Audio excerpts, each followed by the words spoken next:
Por que Jorge Amado? Por que Clarice Lispector?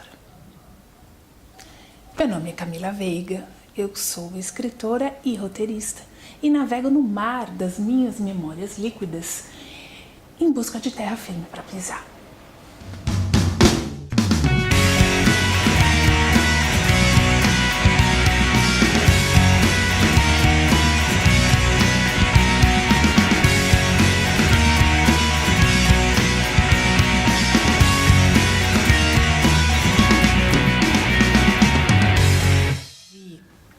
A primeira coisa que eu escrevi foi um punhado de poemas que eu encadernei. Fui para Bahia, nessa época o meu avô Jorge já tinha morrido, a gente já estava em 2004, e eu cheguei lá com esse punhado de poemas e falei: vó, lê porque eu quero ser escritora. A minha avó arregalou os olhos e falou: tá, me dá que eu vou ler. E ela, ao final dessa leitura, no dia seguinte, ela me chamou e disse assim: eu posso ser bem sincera com você? Eu falei: por favor, vó. E a minha avó sempre foi muito sincera, de verdade. Uma sinceridade que às vezes beirava a crueldade, mas que eu aprendi a compreender. E ela disse assim: alguns são bons, outros são muito ruins.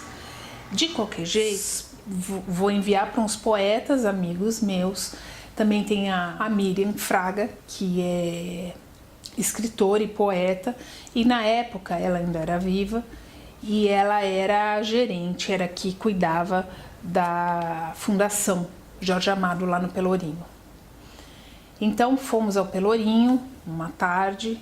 Ela sentou com a minha avó, eu fui ver algumas coisas, porque lá na fundação tem muita coisa sobre a minha vida, das minhas irmãs, do meu pai, é tudo que tem da minha avó, todo o acervo de fotografias, cartas, tem tudo ali.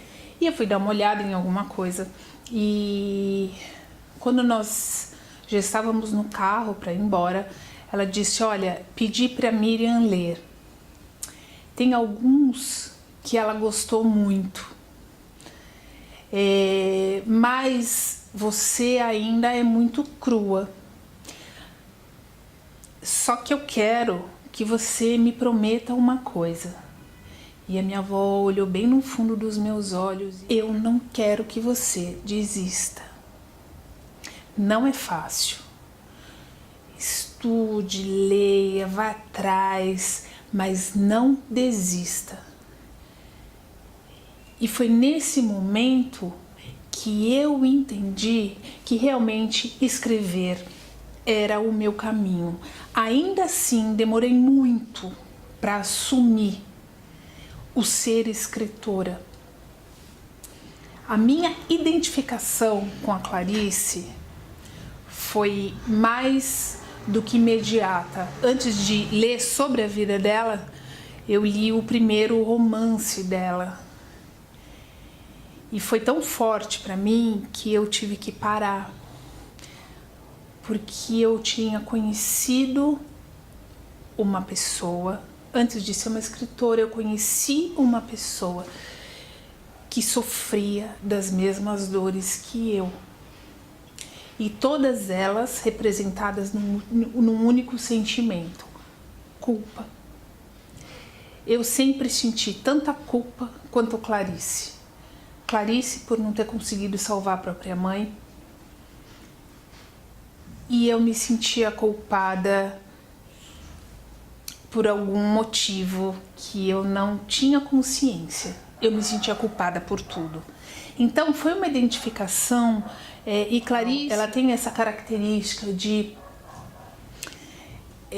trazer esses sentimentos, e ainda que sejam duros, ainda que sejam pesados, mas tem uma delicadeza, tem uma poesia que, ao mesmo tempo que me fazia mergulhar com ela, também me fazia ter uma admiração, querer aprender com ela. Então eu digo que Clarice é quase que uma amiga íntima minha. Eu entendo Clarice e tenho certeza que Clarice me entende. Quanto ao meu avô Jorge, o fato de ser neta dele não fez com que eu quisesse escrever. Acho que muito pelo contrário, foi o que me fez demorar para entrar na literatura. Ser neta de escritores renomados é difícil, é muito difícil, não porque a gente queira ser uma continuação, mas a dificuldade é você criar o seu próprio espaço, você criar a sua identidade. O fato de não ter um sobrenome amado e de ter crescido distante dessa luz que se chamava Jorge Amado, facilitou eu entender o meu espaço. Então, meu avô Jorge, eu li os livros, mas nos livros eu não buscava inspiração, como eu buscava em Clarice, como eu buscava no Guimarães, e poetas, Manuel de Barros e tantos outros. Mas ele ensinava como viver.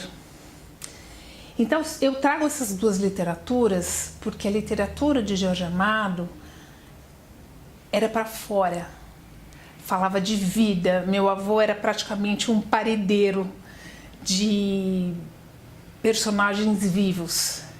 E Clarice escrevia para dentro. Clarice escrevia para ela. Clarice, na verdade, tentava se salvar a cada história que, embora com nomes de personagens diferentes, sempre com a mesma dor, sempre com a mesma busca. E Clarice escrevia sobre morte. Ela escrevia sobre morte no sentido de que ela estava sempre tentando renascer. Porque se você não mergulha em Clarice, você não entende Clarice. Meu avô Jorge escrevia para o público, e essa comunicação que ele tinha, junto com as críticas que ele fazia, tanto políticas quanto sociais, isso trazia uma identificação com as pessoas muito grande. Então não é à toa que ele é traduzido em tantos países, que ele é um dos autores brasileiros mais lidos, tanto no Brasil quanto no mundo. Porque ele contava histórias, embora regionais, também universais por conta das críticas, por conta desses seres humanos que eram as personagens dele. E aí eu penso que escritor tem que escrever e tem que procurar essa comunicação, mas tem que ser própria. E o que a gente vê hoje é a literatura cada vez mais distante das pessoas. A literatura cada vez mais para os literatos. E aí, depois de escrever esse romance, que eu escrevi há muito tempo e que foi tanta batalha, e agora a Extremoz comprou essa briga comigo e a gente vai publicar, me veio essa certeza de que eu quero escrever para os não leitores. Eu quero que as pessoas tenham alguma identificação e que faça alguma diferença na vida delas. Nós somos um país de não leitores, então nós escritores temos que escrever para esses não leitores. E aí também eu já faço uma crítica à minha própria classe, que talvez nós escritores devêssemos descer alguns degraus e entender que não existe uma superioridade porque se é escritor.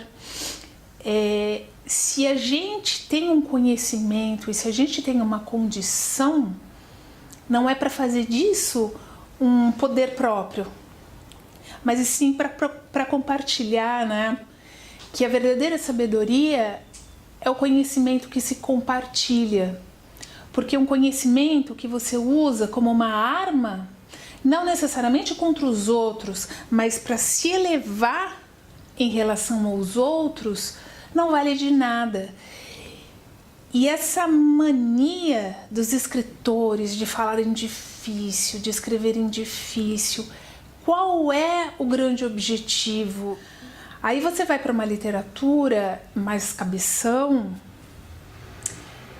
onde ela é uma história contada através de metáforas. Você traz, com as metáforas, você traz significados e significantes. Mas quem entende? 5, 6, 7, 8. Para um país de não leitores, ficamos com um grupo fechado de escritores, com uma população toda que não se interessa pela literatura, porque talvez não compreenda essa coisa das metáforas. Isso não é subestimar a inteligência das pessoas, mas sim querer mostrar uma capacidade de desenvolver uma ideia tão difícil e tão diferente que no final quer dizer a mesma coisa, se fosse uma frase simples e direta. Por que eu não trago Guimarães? Embora Guimarães eu ame muito a literatura dele, essa literatura sertaneja, porque a literatura dele é uma literatura premeditada. Ele estudava cada palavra, cada desconstrução maravilhosa que só ele sabe fazer, mas era intencional. Meu avô Jorge não era intencional, a vida estava dentro dele. Clarice não era intencional, porque em cada literatura você encontra um encanto. Só que às vezes o encanto está tão escondido atrás dessa fala difícil, cheia de metáforas, e aí talvez por medo do clichê, né? Mas o clichê nada mais é do que a realidade, que a gente pode trazer com um olhar diferenciado. Aí eu acho que entra a verdadeira arte do autor. Acho que a literatura tinha que mudar um pouco a cara dela para que a gente consiga conquistar os não leitores, para que a gente consiga que o brasileiro se interesse pelo livro, como ele se interessa pelos seriados, como ele se interessa por esses livros de entretenimento que não querem dizer absolutamente nada, para a gente trazer as crianças, para a gente trazer os adolescentes.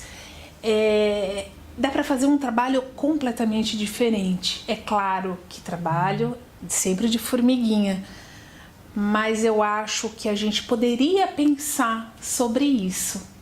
Eu queria muito falar de literatura e hoje eu consegui, ai que bom. Então é isso, quero deixar essa reflexão.